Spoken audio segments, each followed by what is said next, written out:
The atmosphere at USAID headquarters was just like any other day. Employees busy reviewing international projects, meetings in full swing, and reports being finalized. But suddenly, everything changed. A black SUV pulled up outside the building, and within moments, Secret Service agents stepped out, scanning the area with their sharp eyes. Then, to everyone's utter shock, former President Donald Trump stepped out of the vehicle. Whispers erupted among the staff. "What is he doing here?" one employee murmured, peeking over his cubicle.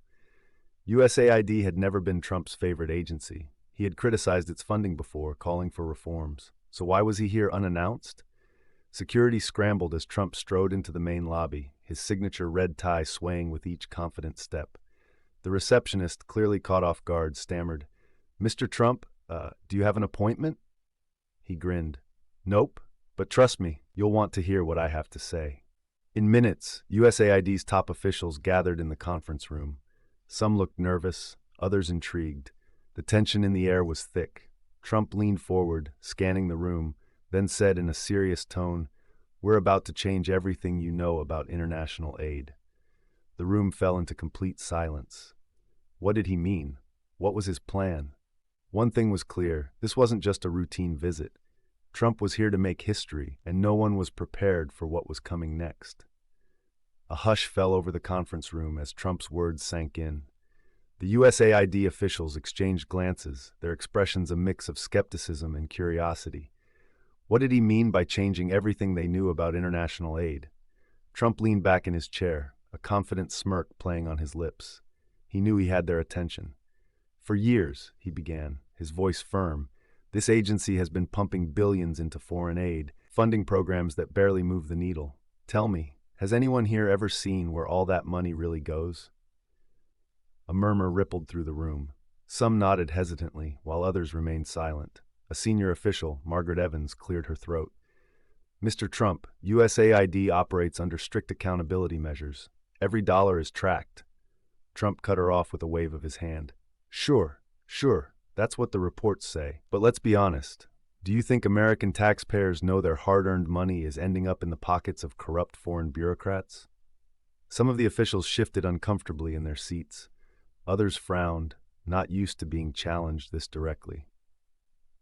"I have a plan," Trump continued. "A complete overhaul of how USAID operates. No more blank checks to governments that don't respect us.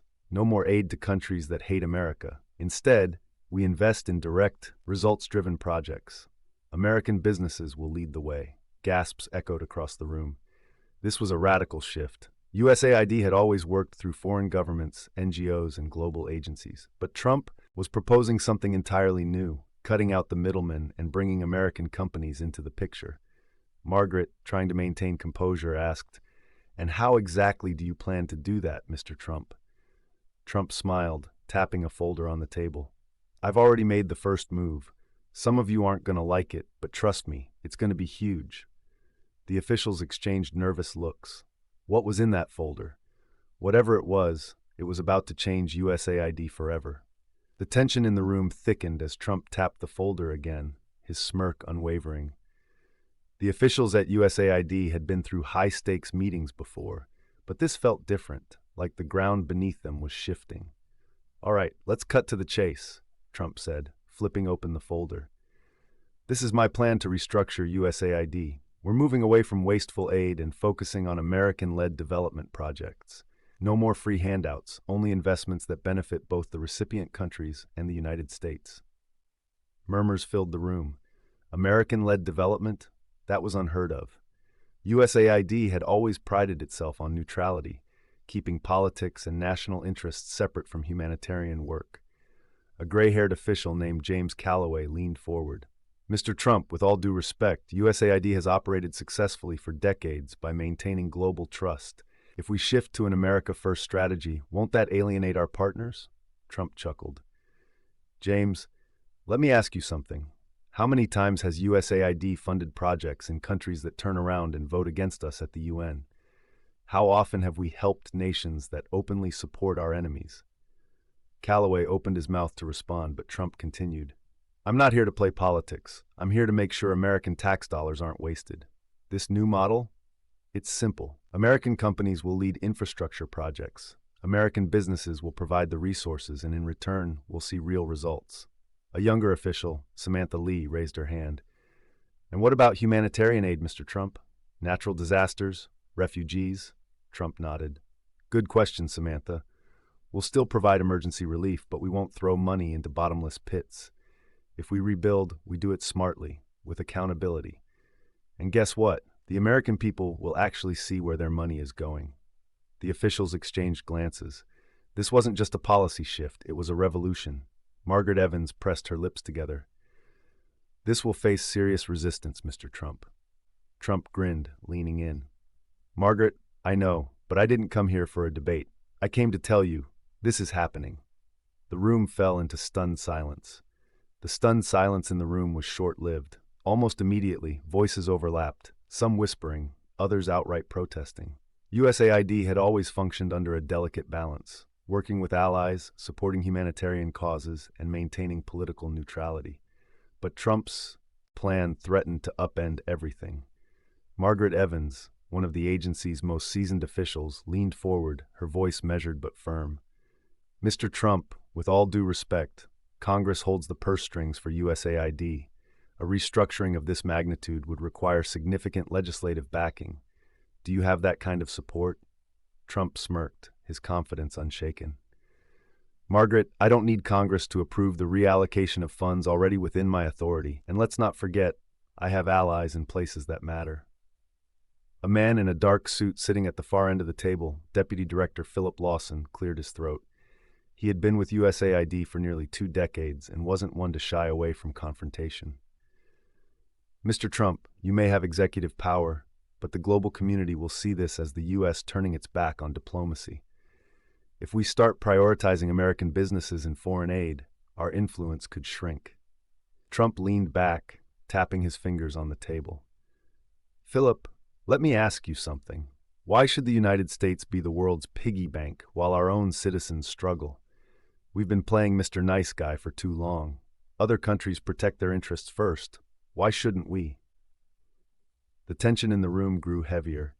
Some officials exchanged knowing glances, realizing that Trump wasn't just testing the waters, he was making it clear that this was happening, whether they liked it or not. Samantha Lee hesitated before speaking. If we go down this road, sir, our alliances could be at risk. Trump's expression hardened. Samantha, I appreciate your concern, but let me tell you something. True allies stick around because they respect strength, not weakness. For a moment, no one spoke. Then Margaret Evans exhaled sharply and looked at Philip. If this is happening, we need to prepare. There will be pushback from within our government and from international partners. Trump nodded. I expect nothing less, but make no mistake, this isn't up for debate. The old way of doing things, it's over. The room remained silent as the weight of his words settled in. The power struggle had officially begun. The tension in the room lingered long after Trump's bold declaration. No one dared to speak at first, but beneath the silence, a storm was brewing. Margaret Evans exchanged a quick glance with Philip Lawson. As seasoned professionals in the world of international aid, they knew what was at stake. Trump wasn't just proposing a shift in policy, he was launching a full-scale disruption of the agency's mission. Finally, Philip spoke up. Mr. President, if you go through with this plan, you're going to face resistance, not just from Congress, but from the very people who keep USAID running. We have agreements with international organizations, deals that have taken years to build. They won't let this happen without a fight. Trump's smirk didn't waver. I expected resistance. But let me remind you, Philip, I'm not here to play by the old rules. The American people elected me to shake things up, not to ask for permission. A murmur rippled through the room. Trump had always thrived in controversy, but this was different. USAID wasn't just another bureaucratic office. It was a cornerstone of America's influence abroad. Samantha Lee took a deep breath before addressing the room. We have 2 choices. We either comply with the president's vision or we push back. A moment of uneasy silence followed. Then, Margaret leaned forward. Pushing back means leaks. It means calls to congressional allies. It means rallying international partners to apply pressure.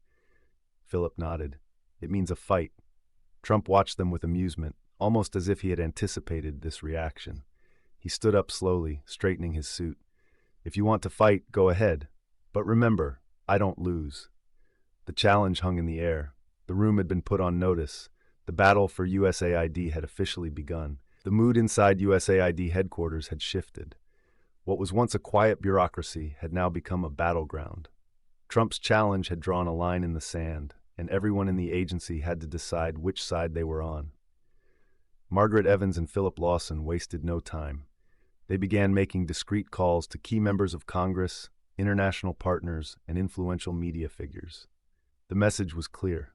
The president was planning to gut USAID, and they needed to act fast. Meanwhile, Trump had his own strategy in motion.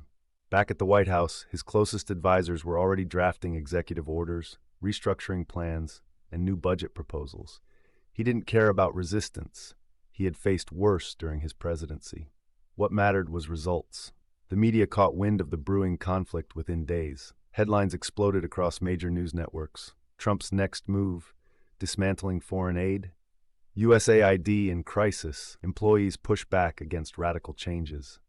Battle for America's global influence begins.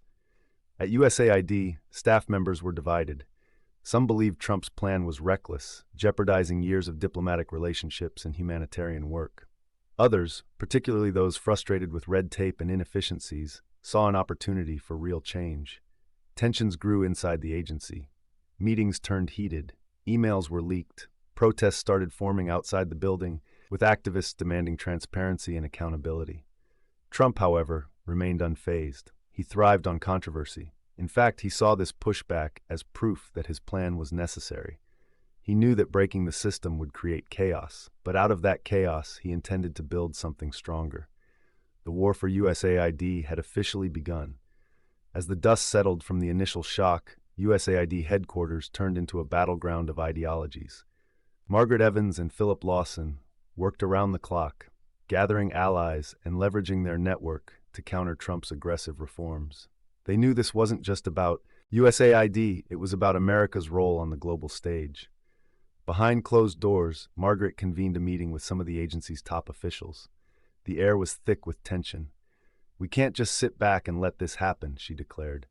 "If Trump's plan moves forward, we'll see decades of humanitarian efforts collapse overnight." Philip nodded. "We need to go public.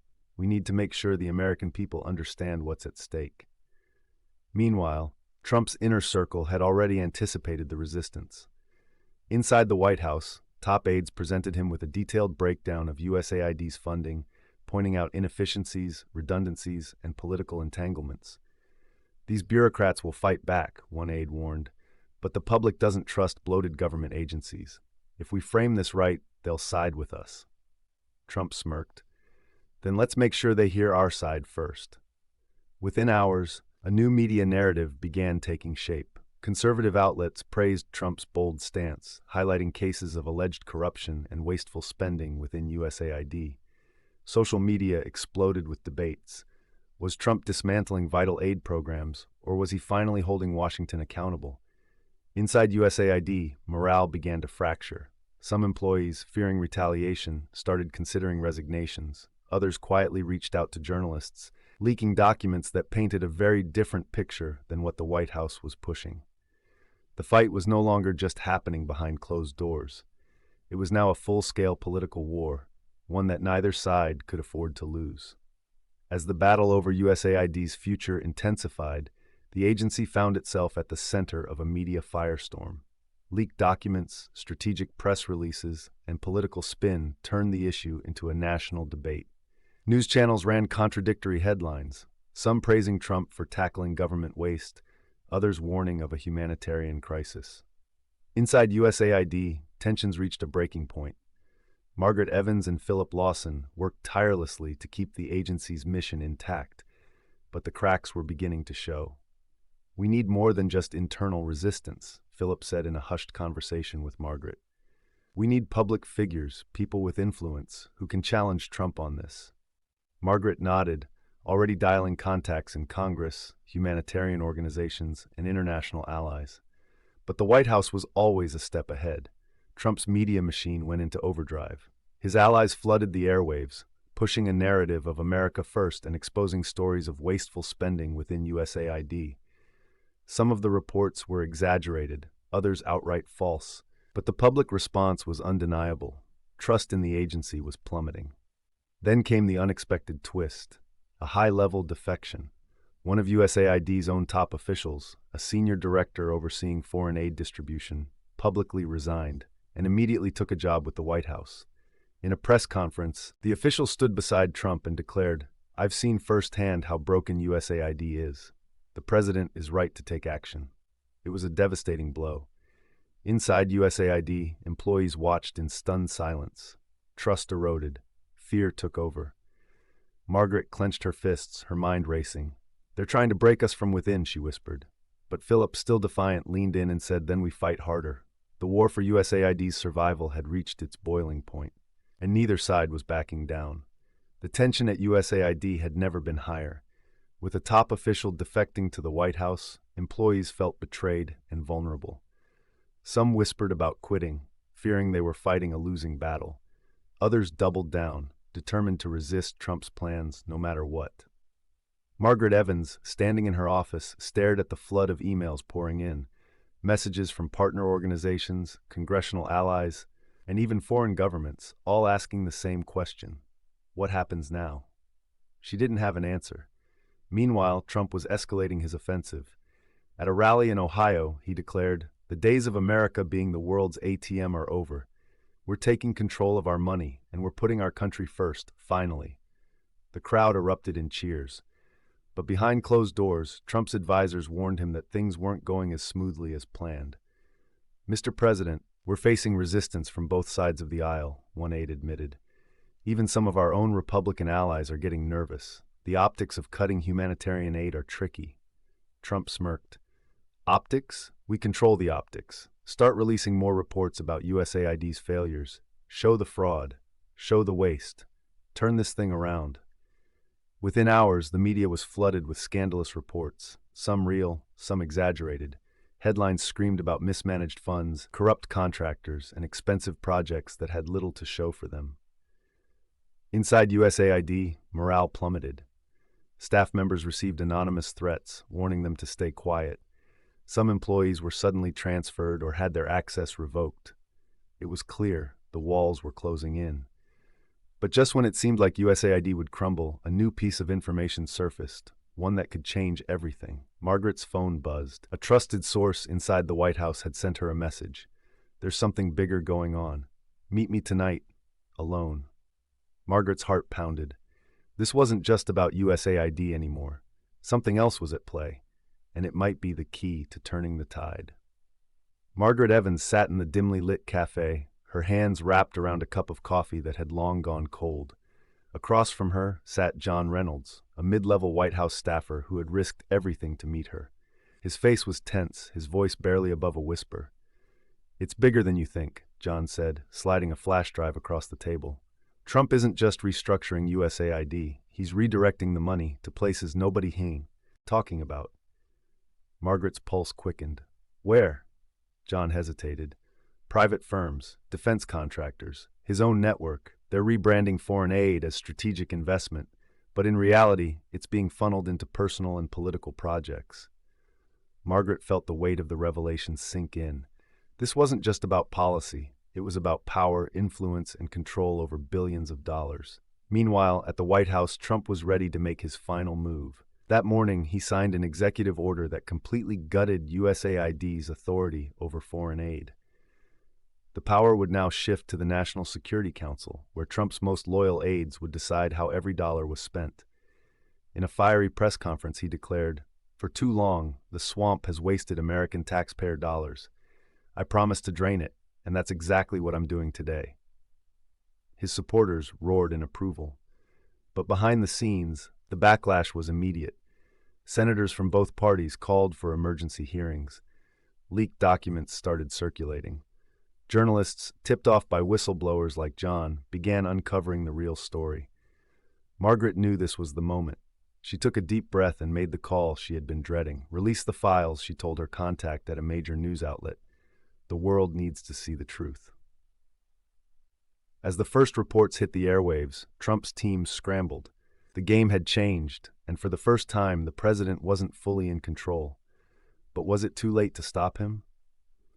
The truth is often hidden in plain sight, but only if we choose to look. What do you think about Trump's bold move at USAID? Was it a power play for control or a necessary shakeup? Drop your thoughts in the comments below. Let's get the conversation started. And if you want more eye-opening stories like this, make sure to like, share, and subscribe. Turn on notifications so you don't miss what's coming next, because this is just the beginning.